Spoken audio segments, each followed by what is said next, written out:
Lahat ng drama, lahat ng tawanan, lahat ng iyong all-time hits. Ang tanging hundahan ng Masang Lamaw. Number 1 sa Mega Manila, nationwide pa. Broadcasting from TGON, TVH Group of Networks.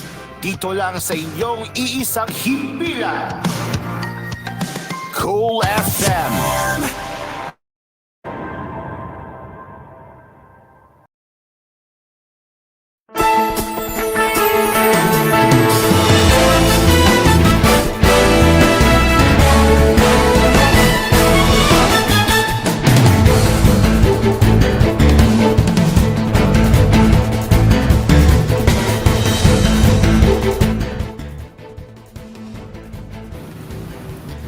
Good afternoon. This is Cool News at 4 and broadcasting from the renovated Cool News Studios. I'm Carl, and now let's get into the headlines.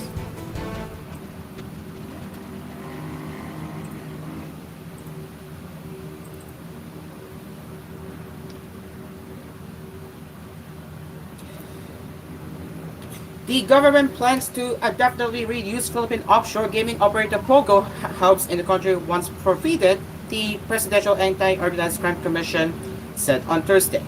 According to PAOCC Executive Director Undersecretary Gilbert Cruz, they will collaborate with the Department of Interior and Local Government DILG, now led by John Dick Remula, and the Interagency Task Force to explore options for converting Pogo hubs into facilities such as schools and government buildings. Cruz explained that the rated Pogo hubs are currently subject to civil and criminal forfeiture, which will eventually be turned over to the government. We will discuss that with our interagency task force, including the DILG and Secretary Remula,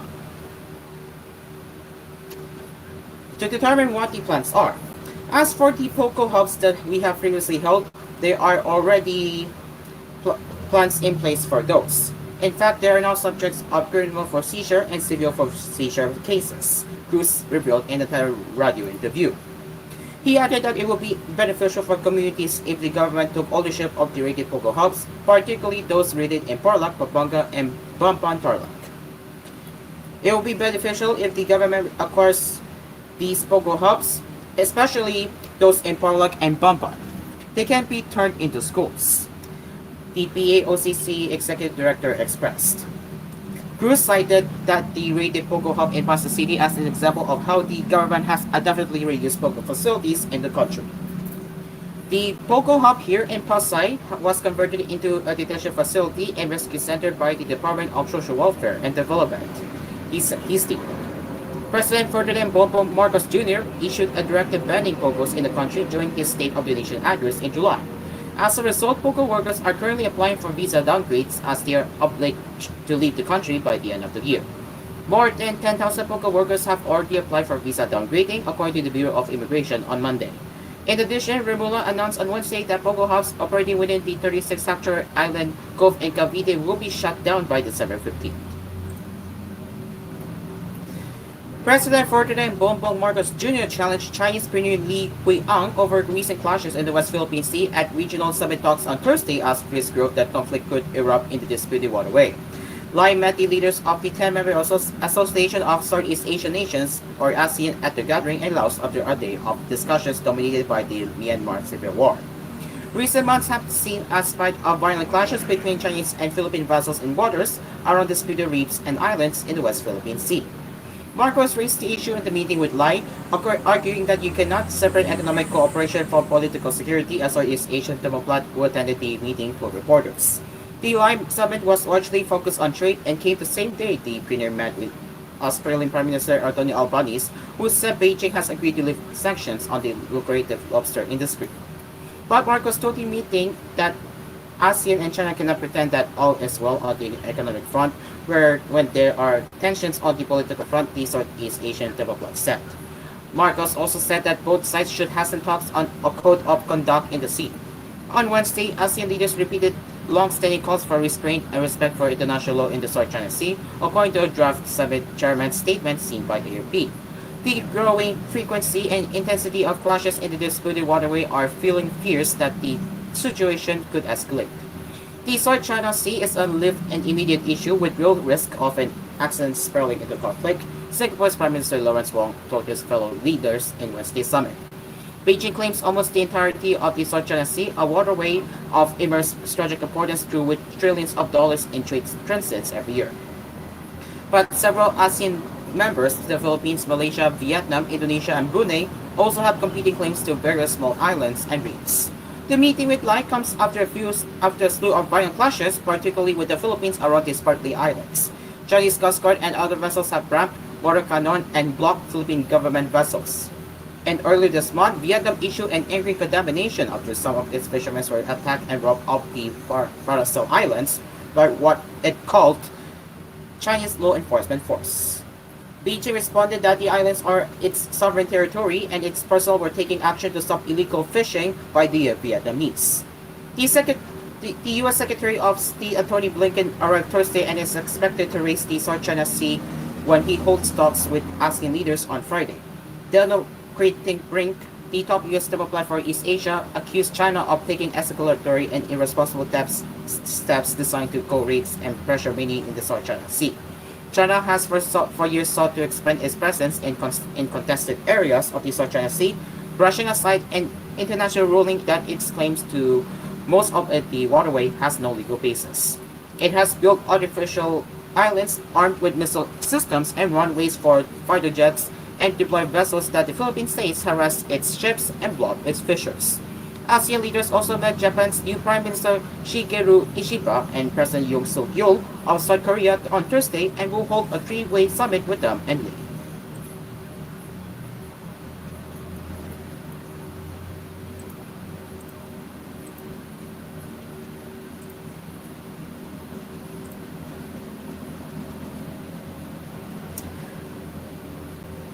The Philippines' trade in goods deficit in August narrowed to a two-month low as exports and imports showed modest growth. Preliminary data from the Philippines Statistics Authority showed the trade in goods balance, the difference between exports and imports, amounted to a $4.38 billion deficit in August, narrowing from the $4.89 billion shortfall recorded in the previous month.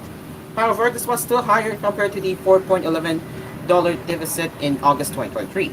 The latest figure was likewise in the steepest trade gap in 2 months or since the $4.32 billion recorded in June. Total sales of Philippine-made goods grew by 0.3% year-on-year to $6.75 billion, higher from $6.35 billion in July and $6.73 billion in a year ago. By value, export receipt in August 2024 was the highest since September 2023. Likewise, the country's merchandise imports eased by 2.7% year-on-year to $11.123 billion in August. This was lower than from the previous month's $11.126 billion, but much higher from last year's $10.83 billion. Import bill in August was the lowest level since the $9.89 billion recorded in June. The Development Budget Coordination Committee projects 5% and 2% growth in exports and imports, respectively, this year. And a health workers union has demanded an investigation into the reported disappearance of 7.3 million pesos in health emergency allowances meant for medical frontliners in Sagay City, Negros Occidental, who served during the COVID-19 pandemic. We are calling on the local government unit of Sagay to immediately look for funding and urgently provide the EEA for the city's health workers. Our Alliance of Health Workers Secretary General Christy Gonguines said in a statement on Tuesday. The AHW also called for a true and immediate investigation not only in Sagay City but in all private and local government hospitals as well, saying the incident could also be happening elsewhere. According to the group, this may be one of the reasons why many of their colleagues have complained about not receiving their COVID-19 benefits despite the claim of the Department of Health that 90% of each EAs have already been paid out. The Commission on Audit on Tuesday ordered Sagay City Treasurer Juby Pinongan to liquidate the 22 million pesos in each HEAs for the city's 276 eligible healthcare workers within 30 days are face criminal charges, according to City Administrator Ryan Bonghanoy. Pinongan initially distributed 22 million pesos from August 19 to August 22 but failed to release the remaining 7.3 billion pesos. When she was confronted by Mayor Narciso Javalosa Jr. in September, Binonggan said she forgot the combination of the vault where the money was being kept. But COA representatives who opened the vault on October 4 found it empty. Velosa said the Sagay City Legal Office was preparing an affidavit complaint against Binonggan with the Bureau of Local Government Finance in connection with the missing 7.3 million pesos. In September, the DOH said that out of a total of 103.5 billion pesos in emergency allowances for health workers who served during the pandemic from 2021 to 2023, 92.6 billion pesos or almost 90% have been paid out. It explained that the delays were due to the failure of some health facilities to comply with documentary requirements before the allowance could be disbursed.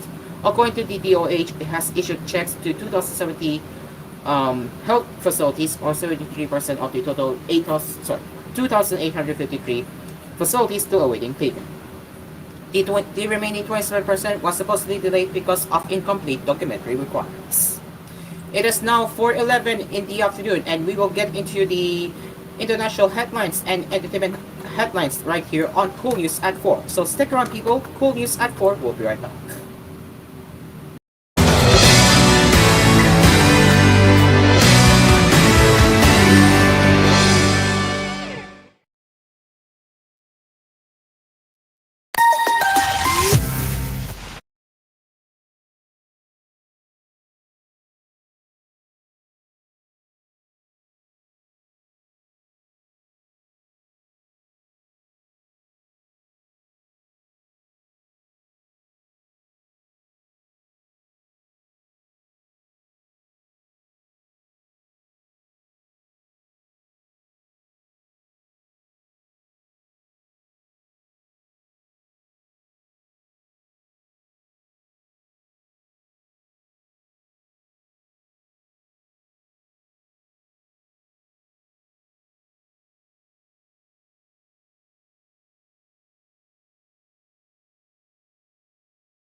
Welcome back to Cool News at 4.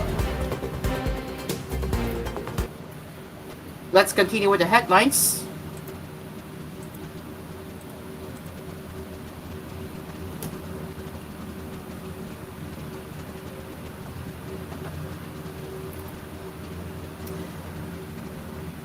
Seven months since its last hearing, the Senate panel on women is set to resume its probe into televangelist Apollo Cupo's alleged crimes on October 23, Senator Risa Hontiveros said on Thursday. The hearing will start at 10 a.m.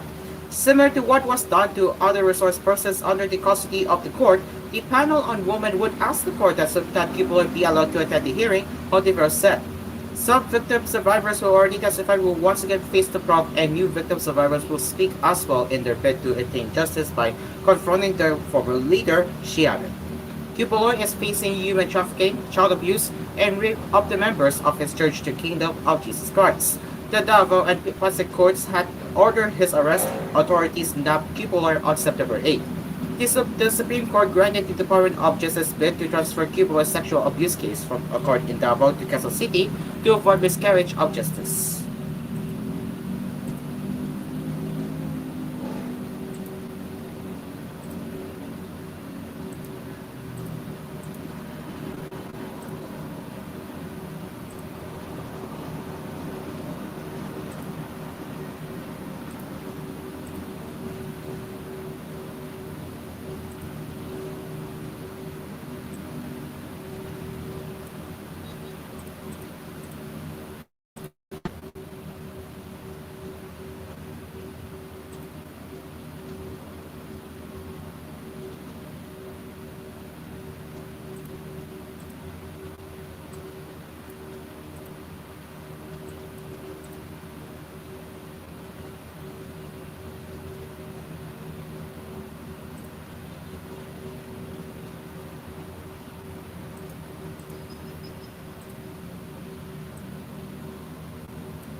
The Department of the Interior and Local Government Regional Director here installed on Wednesday acting Mayor Raymond Alvin Garcia as full-fledged mayor following the dismissal of Mayor Michael Rama, that is in Cebu City. In his speech after taking his oath of office, Garcia vowed to prioritize improving the healthcare programs of the city. He cited the need to finish the Cebu City Medical Center to make it fully operational 1 year after awarding its final works to the winning bidder. There will be some changes. In fact, I have been making changes at the very beginning of 30 days after I assumed as city mayor, Garcia said in a briefing shortly after the LG Regional Director Leo Cadillo Trovella swore him to office as mayor. He said the CCMC, which is the city-run hospital, has been in that sorry state in the past 10 years already. He added that during his incumbency and beyond the May 2025 midterm elections, he will personally oversee the completion of the city hospital where works became stagnant for the past 3 years. Garcia became acting mayor in May after Rama was suspended over alleged unpaid salaries of city workers. Shortly after Rama filed his certificate of candidacy, an order from the Office of Ombudsman came out dismissing and perpetually disqualifying him from holding public office over alleged nepotism for appointing the siblings of his second wife into various posts. As we progress in my administration, one floor at CCMC would be finished should be open so that we can put additional service, he added. Meanwhile, Garcia urged city government employees to cooperate with the changes he would make at the Cebu City Hall. In the briefing, Trovella said the legal remedies done by Rama's camp would not stop the assumption of Garcia as full-fledged mayor. The Philippine government would have a hard time funding the Military Reserve Officers Training Corps, or ROTC, if it were approved and implemented at present, Senate President Chis Escudero said on Thursday. In the press conference, Escudero said he met with Defense Chief Gilberto Teodoro on Wednesday, who informed him that the implementation of military ROTC would cost more than 8 billion pesos a year. More than 8 billion pesos a year yearly is needed for its full implementation each year. To fully implement it, this can only be achieved within 3 years, requiring approximately 27 billion pesos, said Escudero in Filipino. Escudero, a strange critic of the proposed mandatory ROTC, noted that the whopping 8 billion pesos should instead be used for other pressing matters, not solely in one aspect only. Later into the presser, the Senate chief was asked whether or not the government could afford such an amount for a single program, to which Escudero admitted it could not. Right now, it will be tough. As far as I can say, it will be tough, especially given the other expenditures that the government needs to allocate funds for in the coming year, given the elections, he said. But to give you an idea of what Congress could be weighing in terms of deciding certain matters, 27 billion pesos or 8 billion pesos a year can actually fund a lot of things in the Department of Health, Department of Education, with state universities and colleges, as well as the Pantawid Pamilyang Pilipino program. Apart from diverging the amount needed to fund mandatory ROTC, Escudero said the Department of National Defense through Derodoro sought an amendment to the ROTC bill, proposing that reserves should not be automatically enlisted. They said ROTC members should not be automatically enlisted in the reserves, as they will not be able to observe them.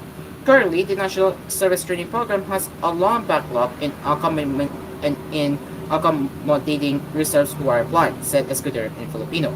They also don't want each school, if you can recall, each school used to have assigned jobs in relation to the ROTC. They said it should not be like that. Training provided at each school should be kept generic, if possible, he added. In July, the Legislative Executive Development Advisory Council tagged the bill on mandatory ROTC as one of the priority measures for passage by June 2025. And the presence of the United States mid-range missile launcher in her home province in Ilocos led Senator Amy Marcos to ask if Ilocanos are being used as a human shield against the country's enemies. Marcos raised the issue against the U.S. mid-range capacity or typhoon system when asked at the regular forum in Quezon City about her stand on having more enhanced defense cooperation agreement sites in the country. Go ahead and add more. You placed it behind my house in Ilos. You should also put it behind the house in Forest Park. It's just crazy, she said in Filipino during the Pandasal Forum on Thursday. Far more than the number, the senator is more interested on the location of the ECA facilities. It was at this point that she brought up about the missile launcher that she said was positioned close to her home and Lalok International Airport. They might not know that it's a civilian facility and it has nothing to do with ECA. Why place it there? That's why I'm really questioning things, especially since it's a mid-range missile system, the presidential sister said in Filipino. Why put it there? There are so many ECA sites like Pasay Air Base. Is the DND or Department of National Defense really using Ilocanos as human shields? Is it really necessary for civilians to die if it get attacked and become a target? She asked. Marcos clarified she was not against any assistance from the US as she recognized that the country could not fight its enemies alone. However, she could not help but ask why the MRC missile was positioned in the civilian facility. I really don't understand. It's just positioned there. What is that for? To become a target? It's not ours, and we can't use it. What's the point of having it in a civilian facility where Filipinos, who are not soldiers, would become human shields? She said in Filipino. The missile system in question arrived in the country in April for the U.S.-Philippines Baliktaan or shoulder-to-shoulder exercise. In September, the Philippine Army confirmed that the missile launcher would stay in the Philippines until further notice since it is still being used for military training in the country. And now for the international headlines, former U.S. President Barack Obama will bring his star power to Kamala Harris' election campaign Thursday in a bid to get out the vote in the critical swing state of Pennsylvania. America's first black president is hitting the campaign trail in the Steel City of Pittsburgh a day after Harris' Republican rival Donald Trump charged through the must-win state. The still largely influential Democrat will be urging people to vote early in person or by mail as Harris looks to lock in as many votes as she can in the nail bidding race. Trump rallied on Wednesday in President Joe Biden's childhood hometown of Scranton, Pennsylvania, and will head on Thursday to the auto industry capital of Detroit in Michigan, another battleground. Wooing blue-collar voters in the former coal mining town of Scranton, Trump vowed to drill baby Joe for oil and assailed Harris on the economy. Harris will head to not yet another swing state, Nevada, to reach out to Latino voters, but the White House said she would be kept informed throughout the day about Hurricane Milton. The monster hurricane crashed into Florida late Wednesday with Biden warning that it could be the storm of the century. Obama's trip to Pennsylvania is the first stop in what will be a month of campaigning for Harris in the 7 swing states where the 2024 election is likely to be decided. The White House race remains neck and neck between Harris and Trump, both nationally and in the battleground states, including Pennsylvania. Harris' campaign is counting on Obama, age 63, who was president from 2009 to January 2017, to mobilize black and young voters as she seeks the edge on November 5. We will get into this one later for koolNews at 6 since we are running out of time. But in the meantime, let's get into the entertainment headlines, and that is a very, very unfortunate news that we get to hear. Nicholas Prior, best known for his portrayals in the film Risky Business and drama series Less Than Zero and Beverly Hills 90210, has died at 89, his actress wife, Christine Belfort, confirmed. In a statement obtained by The Hollywood Reporter, Belfort disclosed that Prior passed away on October 7 at his Wilmington, North Carolina home due to cancer. The publication also made public Prior's note, which was delivered to them after his decease. Nicholas Prior was enormously grateful to have been, for nearly 70 years, a working actor, he read. Among those who paid tribute to Prior was the Screen Actors Guild, American Federation of Television and Radio Artists, SAG-AFTRA, of which he was a member. We are saddened to learn of the passing of former SAG treasurer and National Board member Nicholas Prior. Nicholas was a proud unionist who served as an elected officer from 1988 to 1996, it said. With more than 170 acting credits to his name, we celebrate his 7 decades-long career. Our condolences to his daughter and grandchildren, it added.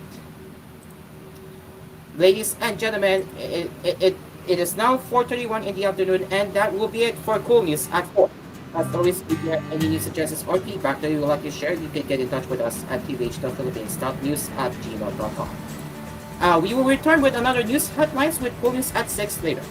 Until then, I'm Cairo, and this is Hope, and from the station that cares for you, we will see you later for more news headlines with koolNews at 6. Good afternoon.